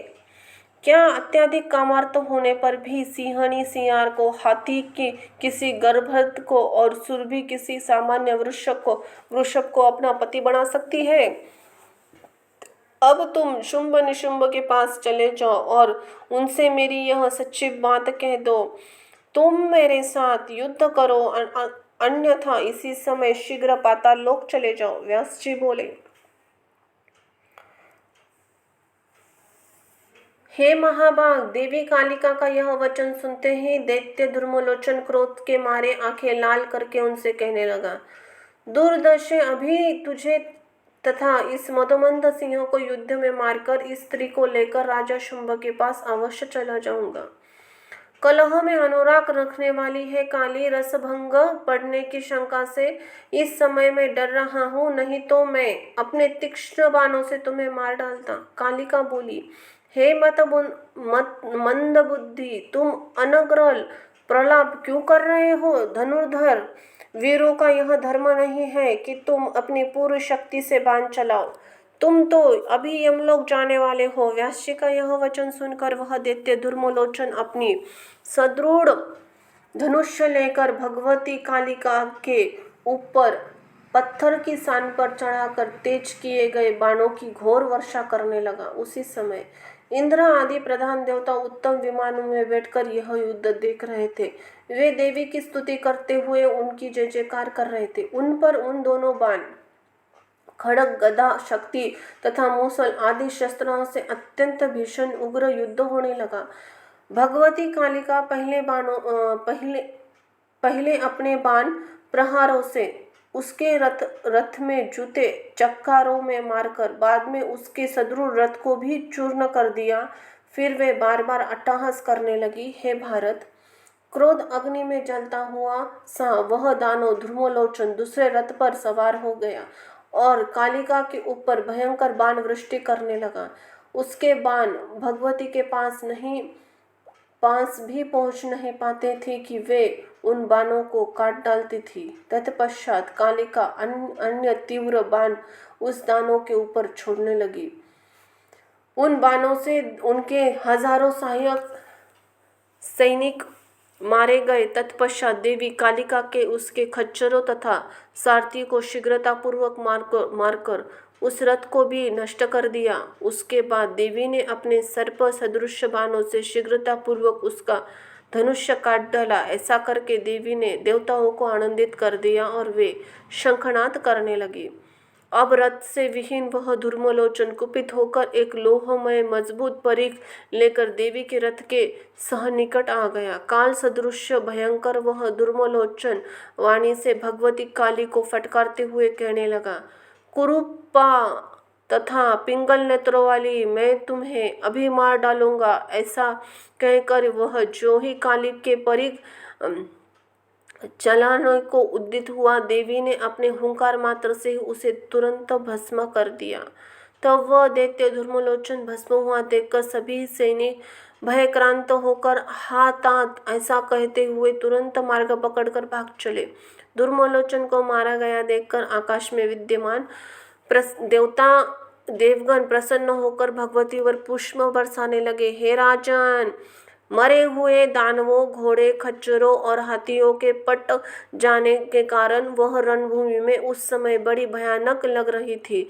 युद्ध भूमि में पड़े हुए मृत दानवों को देखकर गीध, कौवे, बाज, सियार और पिशाच नाचने तथा कोलाहल करने लगे। अब भगवती अंबिका उस रणभूमि में छोड़कर वहां से कुछ दूरी पर जाकर अत्यंत तीव्र तथा भयदायक शंखनाद किया। अपने महल में स्थित शुंभ को भी वह भयानक शंख ध्वनि सुनाई पड़ी। उसी समय उसने भागकर आए हुए दैत्यों को देखा। उनमें से बहुत अंग भंग हो गए थे, वे रक्त से लथपथ हो गए थे। अनेक दैत्यों के हाथ पैर कट गए थे, नेत्र भंग हो गए थे। कुछ दैत्य तो शैया आदि पर लाद कर लाए जा रहे थे। बहुतों की पीठ, कमर, गर्दन टूट गई थी। सब के सब जोर जोर से चीख रहे थे। उन्हें देखकर शुंभ निशुंभ ने सैनिकों से पूछा, धर्मलोचन कहाँ गया? तुम लोग इसी तरह अंग भंग होकर क्यों आए हो? उस सुंदर मुख वाली स्त्री को क्यों नहीं लाए? हे मूर्खों, सही सही बताओ, मेरी सेना कहाँ गई और भय को बढ़ाने वाला किसका शंखनाद इस समय सुनाई पड़ रहा है? गण बोले, संपूर्ण सेना मार डाली गई है और धर्मलोचन भी संहार कर दिया है। रणभूमि में यह अमानुषिक कार्य कालिका के द्वारा किया गया है। उस अंबिका की यह शंख ध्वनि है जो संपूर्ण नभमंडल को व्याप्त करके सुशोभित हो रही है। यह ध्वनि देवताओं के लिए हर्षप्रद और दानवों के लिए कष्टदायक है। हे विभो, जब देवी के सिंह ने सारे सैनिकों को विनाश कर डाला और उनके बाण प्रहार से दैत्यों का रथ टूट गया, घोड़े मार डाले गए, तब आकाश में स्थित देवता प्रसन्न होकर पुष्पवृष्टि करने लगे। इसी प्रकार समस्त देव सेना का विनाश तथा धर्मलोचन का वध देखकर हम लोगों ने निश्चय कर लिया कि अब हमारी विजय नहीं हो सकती। अंत ही एवं हे राजेंद्र, अब आप मंत्रणा का उत्तम ज्ञान रखने वाले अपने मंत्रियों के इस विषय पर विचार कर लीजिए। हे महाराज, यह आश्चर्य है कि जगदम्बा स्वरूपिणी वह मंद मंद माला बिना किसी सेना के ही सिंह पर सवार होकर निर्भय भाव से आपसे युद्ध करने के लिए रणभूमि में अकेली ही खड़ी है। हे महाराज, हम तो यही सब बड़ा विचित्र और अद्भुत प्रतीत होता है। अंत ही एवं अब आप शीघ्र ही मंत्रणा करके सिंधु संधि, युद्ध, उदासीन होकर स्थित अथवा पलायन, इनमें से आपकी रुचि के अनुसार चाहे वह कार्य करे। शत्रुतापन, यद्यपि उसके पास सेना नहीं है, फिर भी उसकी विपत्ति में सभी देवता उसके सहायक बनकर उपस्थित हो जाएंगे। ज्ञात हुआ है कि भगवान विष्णु शिव भी समय अनुसार उसके पास विद्यमान रहते हैं। सभी लोकपाल आकाश में रहते हुए भी इस समय उस देवी के पास विद्यमान है। हे सुरातपान, राक्षसगण, गंधर्व, किन्नर, मनुष्य, इन सबको समय पे आने पर उसका सहायक समझना चाहिए। हमारी बुद्धि से तो हर तरह से ऐसा जान पड़ता है कि अंबिका किसी से भी कोई सहायता कार्य की अपेक्षा नहीं रखती। वे अकेली ही संपूर्ण चराचर जगत का नाश करने में समर्थ है। तो फिर सब दानवों की बात ही क्या, यह सत्य है। हे महाभाग, यह भली भांति समझ बूझकर आपकी जैसी रुचि हो वैसा कीजिए। सेवकों को तो आपने स्वामी हित कर सत्य और नपी तुली बात कहनी चाहिए। व्यास जी बोले, उनकी यह बात सुनकर शत्रुओं की विनिष्ट कर डालने वाली शुंभ ने अपने छोटे भाई निशुंभ को एकांत में स्थान में ले जाकर वहां स्थित होकर उनसे पूछा, हे भाई, आज काली ने अकेले ही धर्मलोचन को मार डाला, सारी सेना नष्ट कर दी है, शेष सैनिक अंग भंग होकर आए हैं। अभिमान में चूर रहने वाली वह अंबिका शंखनाद कर रही है। कालिका की गति को पूर्ण रूप से समझना ज्ञानियों के लिए भी अत्यंत कठिन है। काल की प्रेरणा से तृण भी वज्र बन जाता है, वज्र भी तृण बन जाता है और बलशाली प्राणी बलहीन हो जाता है। देव की ऐसी विचित्र गति है। हे महाभाग, मैं तुमसे पूछता हूँ कि अब मुझे आगे क्या करना चाहिए? ऐसा लगता है कि यह अंबिका किसी उद्देश्य से यहाँ आई हुई है। अंत ही निश्चय ही वो हमारे भोग के योग्य नहीं है। हे वीर, तुम मुझे शीघ्र बताओ, इस समय भाग जाना उचित है या युद्ध करना? यदि तुम छोटे हो फिर भी मैं संकट के समय तुम्हें बड़ा मान रहा हूँ। निशुंभ बोला, हे अनघ, इस समय न तो भागना उचित है न तो किले में छिपना ठीक है। अब तो इस स्त्री के साथ हर प्रकार से युद्ध करना ही श्रेयस्कर है। श्रेष्ठ सेनापतियों को जाकर मैं अपनी सेना के साथ युद्ध में जाऊंगा। उस कालिका को मारकर तथा अबला अंबिका को पकड़कर शीघ्र ही यहाँ ले आऊंगा। यदि मैं बलवान देव के कारण इसके विपरीत हो जाए, मेरे मर जाने पर बार बार सोच कर ही आप कोई कार्य कीजिएगा। छोटे भाई निशुंभ की बात सुनकर शुंभ उससे कहा, अब तुम ठहरो, पहले पराक्रमी चंडमुंड जाए।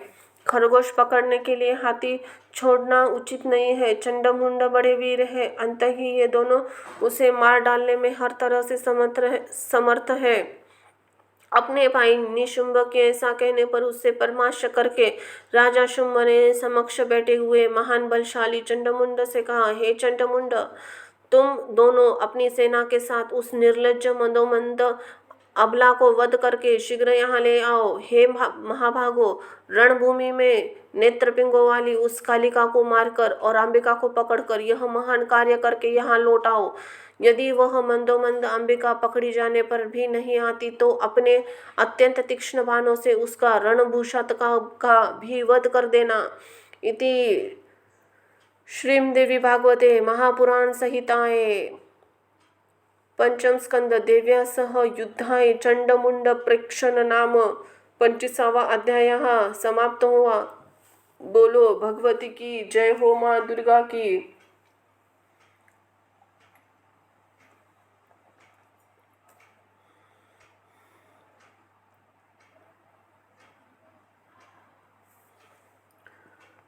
अध्याय 26वां भगवती अंबिका चंडमुंड का संवाद और युद्ध देवी कालिका द्वारा चंडमुंड का वध। बोलो जय हो माँ दुर्गा की, जय हो माँ चामुंडा की, जय हो माँ तुलजा भवानी अम्बा, जय हो माता रेणुका अम्बा, जय हो माँ सप्तशृंगी, जय हो माता महालक्ष्मी अम्बा।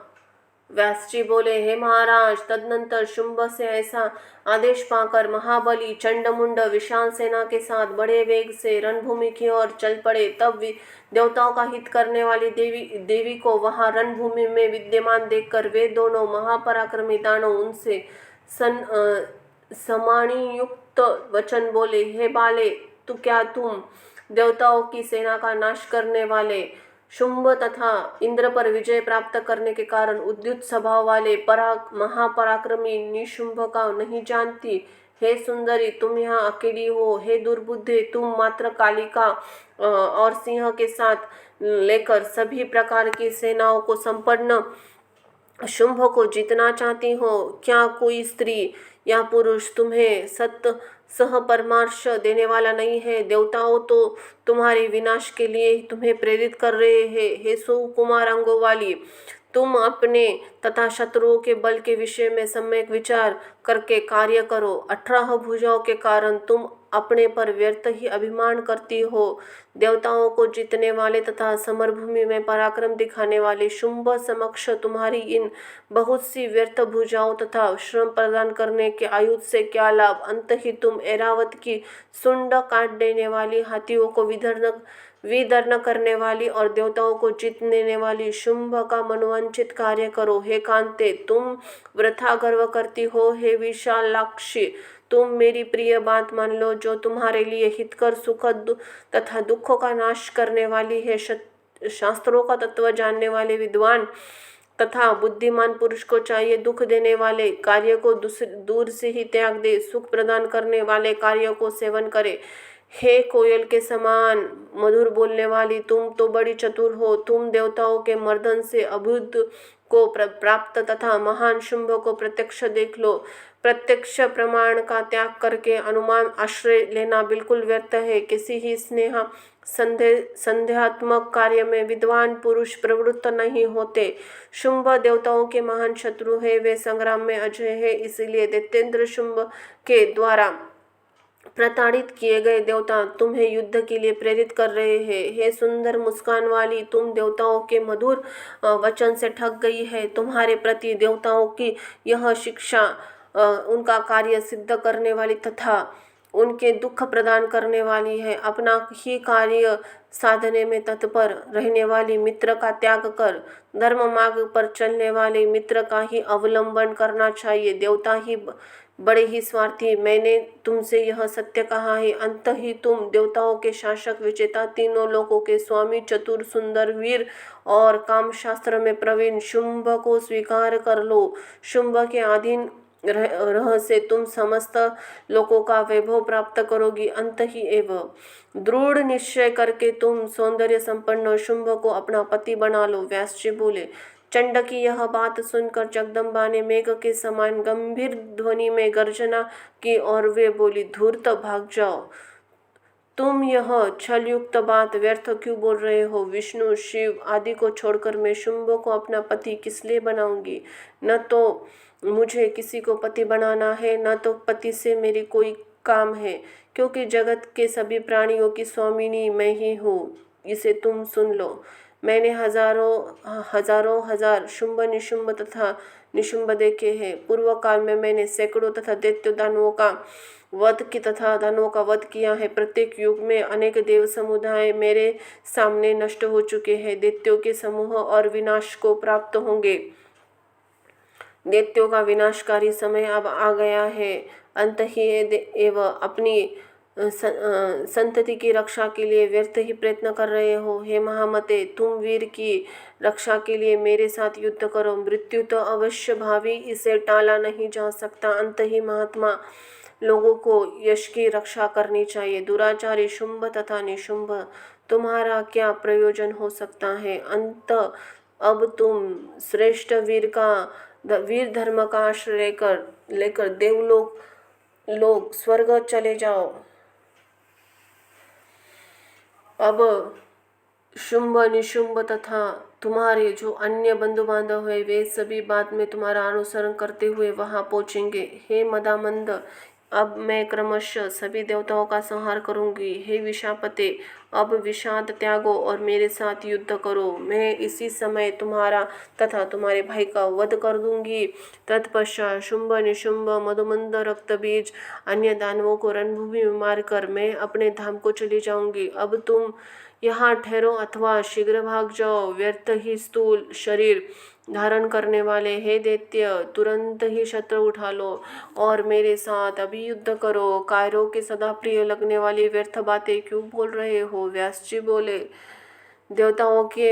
देवी के इसी प्रकार उत्तेजित करने पर दैत्य चंडमुंड क्रोध से भर उठे। अपने बल के अभिमान में चूर, उन दोनों ने वेग पूर्वक अपने धनुष्य की प्रत्यंच टंकार भीषण टंकार की। उसी समय दसों दिशाओं को गुंजित करती हुई भगवती भी शंखनाद किया और बलवान सिंह ने भी कुपित होकर गर्जन किया। उस गर्जन से इंद्र आदि देवता, मुनि, यक्ष, गंधर्व, सिद्ध, साध्य और किन्नर बहुत हर्षित हुए। तदनंतर चंडिका और चंड में परस्पर बाण, तलवार, गदा आदि के भीषण संग्राम होने लगा, जो कायरों के लिए भयदायक था। चंडिका ने दैत्य चंड के द्वारा छोड़े गए बाणों को अपने तीक्ष्ण बाणों से काट दिया। फिर वे चंड पर अपने सर्प सदृश भयंकर बाण छोड़ने लगी। उस समय संग्राम में आकाश मंडल बाणों से उसी प्रकार आच्छादित हो गया जैसे वर्षा ऋतु के अंत में किसानों को भय कर देने वाली टिकियों के आकाश छा जाता है। उसी समय अतीव भयंकर मुंड भी सेनाओं के साथ बड़ी तेजी से रणभूमि में आ पहुंचा। क्रोधित होकर बाणों की वर्षा करने लगा। तब मुंड के द्वारा पर प्रक्षित बाण समूह देखकर अंबिका बहुत कुपित हुई। क्रोध के कारण उनका मुख मेघ के समान काला, आंखें केले के पुष्प के समान लाल, भूरी और टेढ़ी हो गई। उसी समय देवी के ललाट पल से सहसा भगवती काली प्रकट हुई। अत्यंत क्रूर वे काली व्याघ्र चर्म पहनी थी, गज चर्म के उत्तरणीय वस्त्रों के साथ सुशोभित थी। उन भयानक काली के गले में मुंड माला धारण थी। उनका उदर सुखी बावली के समान प्रतीत हो रहा था। अत्यंत भीषण तथा भय प्रदान करने वाली थी। भगवती काली हाथ में खड्ग, पाश तथा खड़वांग धारण करती हुई रौद्र रूप वाली थी। काली साक्षात दूसरे काल रात्रि के समान प्रतीत हो रही थी। विशाल मुख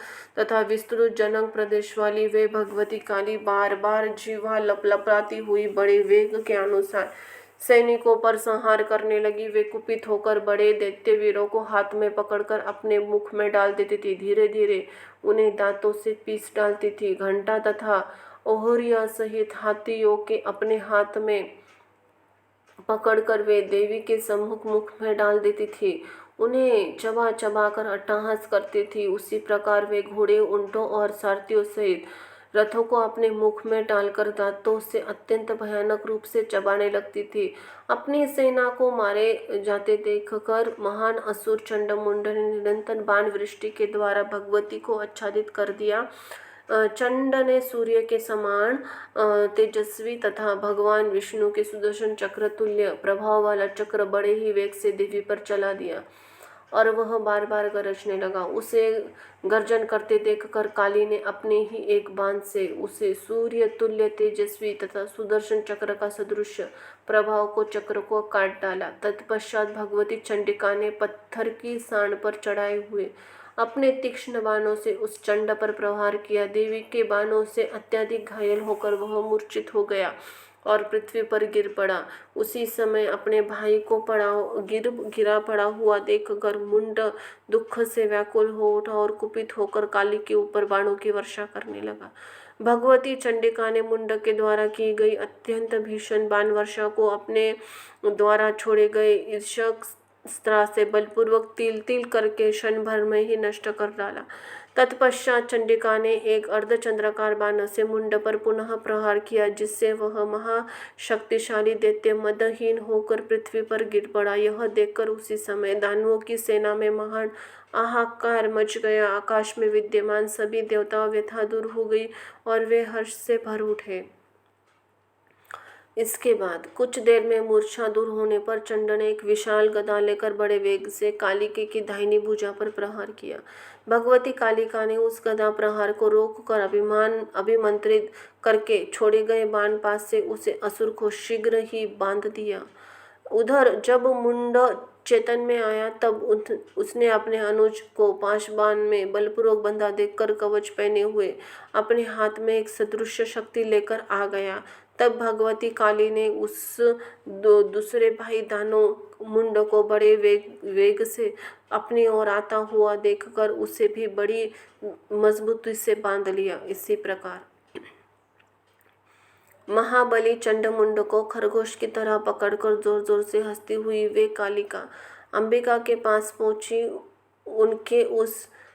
उनके पास आकर कालिका कहने लगी, हे प्रिय, मैं रण यज्ञ में पशु बलि के लिए इन रणदुर्जय दानवों को यहाँ लाई हूँ, आप इन्हें स्वीकार करें। तब उन लाए हुए दोनों दानवों को भेड़ियों की तरह हीन दीन देखकर भगवती अंबिका कालिका से मधुरता से वाणी में कही, हे रणप्रिय, न इनका वध करो न ही इनको छोड़ो। तुम चतुर हो, अंत ही किसी उपाय से अब तुम्हें शीघ्र ही देवताओं का कार्य सिद्ध करना चाहिए। व्यास जी बोले, अंबिका की यह बात सुनकर कालिका ने पुनः जिस प्रकार यज्ञ भूमि के यूप स्थापित किए जाते हैं उसी प्रकार विख्यात युद्ध यज्ञ में बलिदान स्तंभ के रूप में प्रतिष्ठित खड़ग के द्वारा मैं